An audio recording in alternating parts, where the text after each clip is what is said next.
mga kalingap, no, makikita natin ito si Rina ay talagang ipinakita niya ang galing niya sa pagsasayaw.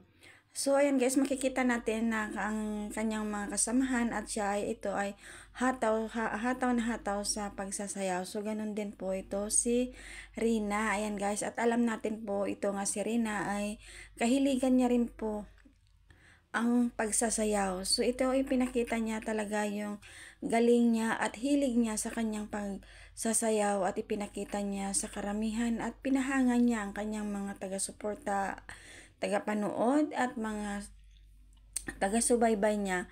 At talagang ito si Rina ay malaki na talaga ang kanyang pinagbago. Unti-unti na ito na naibibigay na ni Rina ang best niya sa kanyang pag-aaral. Ayan guys, at sana nga ay tuloy-tuloy na talaga ito na bumalik na sa dati na ito si Rina. So ayan guys, talagang humahataw ito si Rina. So proud na, nakaka-proud ito na si Rina.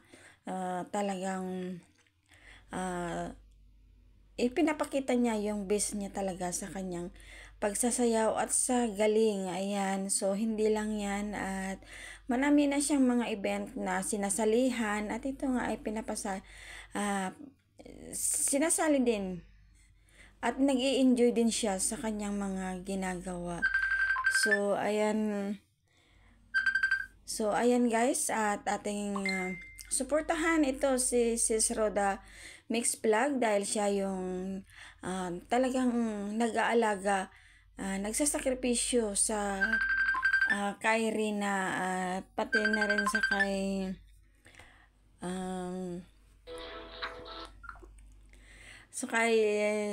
buong team Kalingap, nga lalong-lalo na rin kay Kalingap Rob, Kuya Bal, kina Ate Edna Vlogs. Ayan guys, na nandyan sila na nakaalalay din at hindi rin pinapabayaan hanggang ngayon ito sa kanilang pagsuporta kay Rina. So ayan guys, kung kayo ay di pa po nakapag-subscribe, ating suportahan at i-subscribe po kay si Kuya Bal Santos Matubang, Kalingap Rob, Ate Edna Vlogs, ating panoorin at huwag nating i-skip ang kanilang ads upang ito ay mas marami pa silang matutulungan na mga kababayan nating mga nangangailangan. Ayan guys, so at paki-suportahan din po ang aking munting channel, Maricel Arevalo, at ingat po tayong lahat and God bless.